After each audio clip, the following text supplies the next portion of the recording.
À 24 heures de la présidentielle américaine, nous vous proposons aujourd'hui d'explorer les derniers sondages aux États-Unis dans cette course à la Maison-Blanche qui n'a jamais été aussi indécise selon certains experts. Alors pour quelles raisons? Quelles sont les chances de Kamala Harris? Quelles sont les chances de Donald Trump? 75 millions d'Américains ont déjà voté pour élire leur prochain président. C'est monsieur Hassan Saoud, expert et analyste politique, spécialiste en sécurité et en stratégie, et qui est avec nous pour en parler. Bonjour et bienvenue à vous.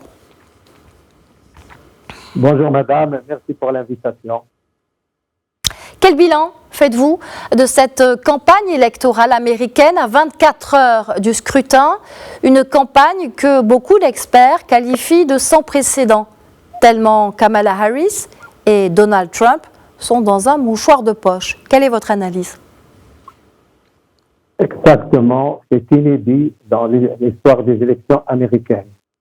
Une élection très serrée, incertaine comme vous venez de le dire, mais aussi dont l'issue pourrait influencer les affaires du monde. Les early votes sont assez importants.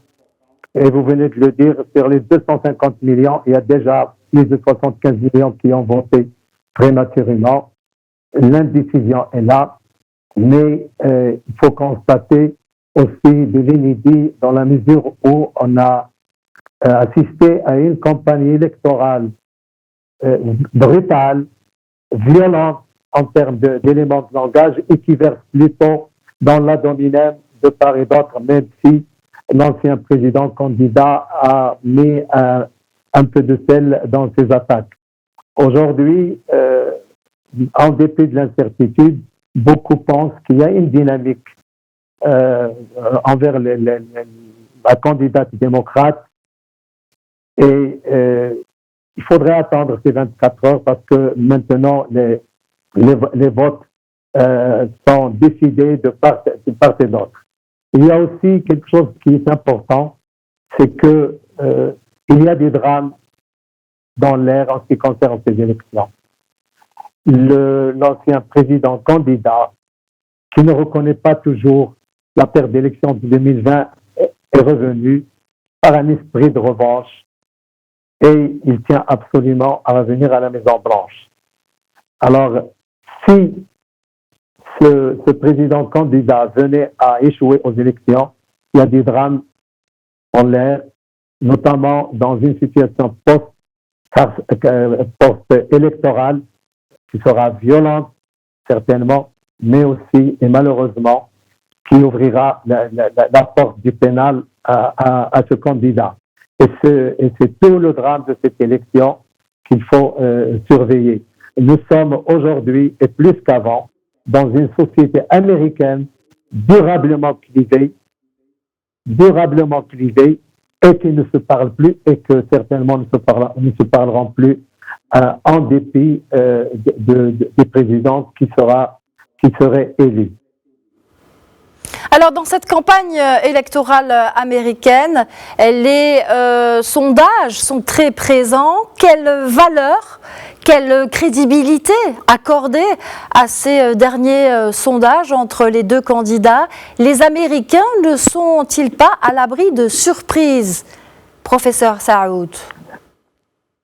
Il y a toujours des surprises dans l'élection américaine parce qu'il y a une prolifération d'instituts de sondage et une centaine vient d'être créée il y a 4-5 mois. Et donc, pour agréger toutes ces données, il est très difficile. Ensuite, il y a évidemment les instituts engagés, les instituts qui sont dans l'escarcelle des uns et des autres et qui ne sont pas, si vous voulez, impartiaux. Ça ajoute un peu à ce brouillard dans la campagne, mais c'est sûr que ça va être serré et que ça se jouera, comme vous venez de dire, en préambule, dans les états bascules et surtout moi je pense que la Caroline du Nord, le Nevada et la Pennsylvanie seront déterminantes. On va en parler. Il y a 93 Très On bien. va en parler tout de suite, professeur. Nous le disions à l'instant, 75 millions d'électeurs ont déjà voté. Alors je vous propose effectivement maintenant de revenir sur la spécificité du système électoral américain, un suffrage universel indirect et plus précisément sur le mode de scrutin.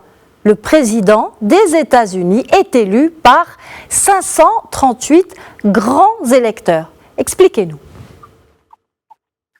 Vous avez une élection très complexe.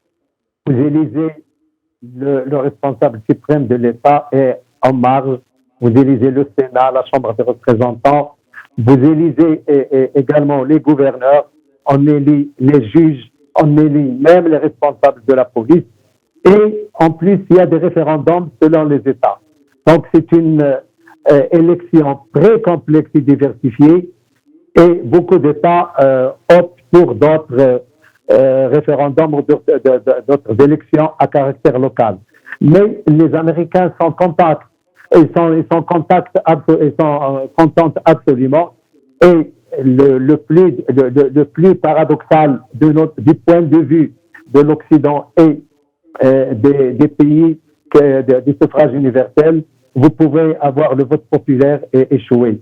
Al Gore, Madame Clinton, on avait fait l'expérience.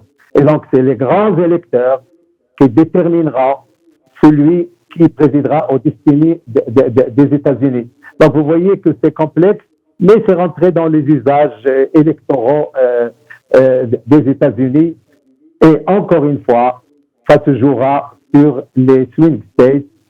Et je pense que, et vous l'avez dit, ça se jouera dans un mouchoir de poche avec, de mon point de vue, pourquoi, professeur, justement, parlons-en de ces swing states. Dans ce système électoral américain, le rôle de ces swing states sont déterminants. Ils sont au nombre de 7. On les appelle les États clés, les États pivots. Pouvez-vous nous rappeler pourquoi il est crucial, vital pour les candidats de gagner ces États en particulier? Il faut savoir qu'aux États-Unis, les bastions politiques et électoraux sont distincts. On connaît les États démocrates, les États foncièrement républicains, sur lesquels on n'accentue pas beaucoup en termes de campagne électorale. Et vous avez ceux qui s'appellent balançoires parce qu'ils balancent d'un camp à un autre selon la conjoncture et selon l'élection. Et ce sont ces États clés-là qui sont peut-être partagés, mais qui détermineront l'issue des élections. Parce qu'il y a l'incertitude chez les uns et chez les autres, et c'est le travail de la campagne électorale qui permettrait de rallier surtout les indépendants, les indécis, parce que les blocs sûrs sont distincts. Et c'est à ce niveau-là que ça se joue, et ça représente quelque chose comme le tiers des électeurs aux États-Unis, et ce sont ces électeurs-là qui détermineront l'issue des élections aux États-Unis. Alors, est-ce qu'on peut poursuivre cet éclairage pédagogique sur le rôle des swing states et peut-être parler de l'État du Michigan, par exemple, qui est traditionnellement acquis aux démocrates? Cette année, il est encore plus balançoire que les autres. Pourquoi? C'est vrai parce que au Michigan, il y a un problème émergent. C'est la situation, la guerre israélo-palestinienne et dans le Moyen-Orient.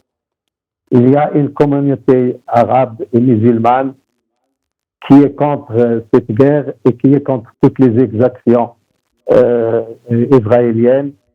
Et on a assisté à une dénonciation par des leaders et il se dit qu'il voterait contre Kamala Harris compte tenu qu'il fait partie du gouvernement qui dirige les États-Unis.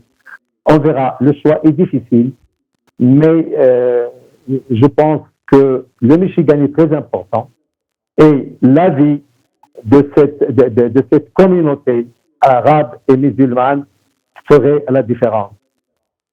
Alors, wait and see, c'est toujours l'incertitude, c'est toujours dans un mouchoir de poche et demain apportera des nouvelles, mais c'est surtout, de mon point de vue, les suites de ce processus qu'il faudrait regarder avec beaucoup d'attention compte tenu des conséquences qui pourraient être générées par cette élection assez violente et très brutale.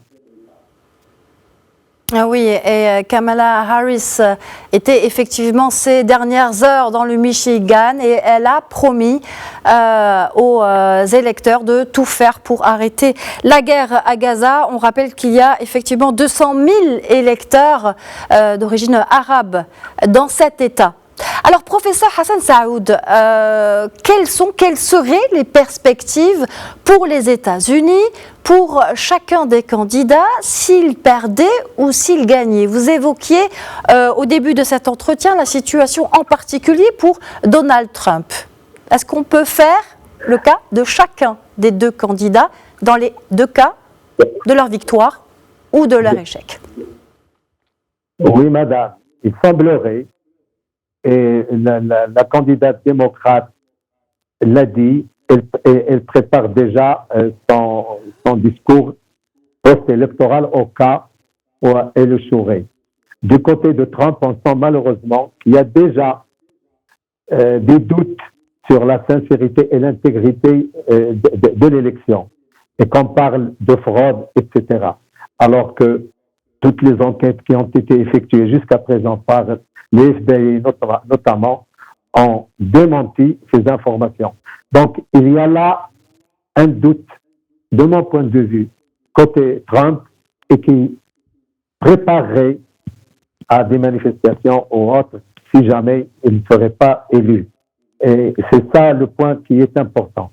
Les élections aux États-Unis se déroulent dans de bonnes conditions, surveillées, etc.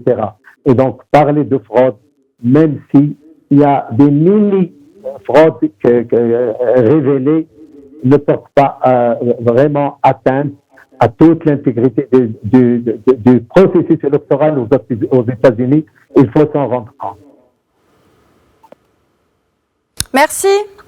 Professeur Hassan Saoud, d'avoir été l'invité du Grand Journal. Merci d'avoir répondu à nos questions. Je rappelle que vous êtes expert et analyste politique, spécialiste en matière de sécurité et également en stratégie. Merci à vous.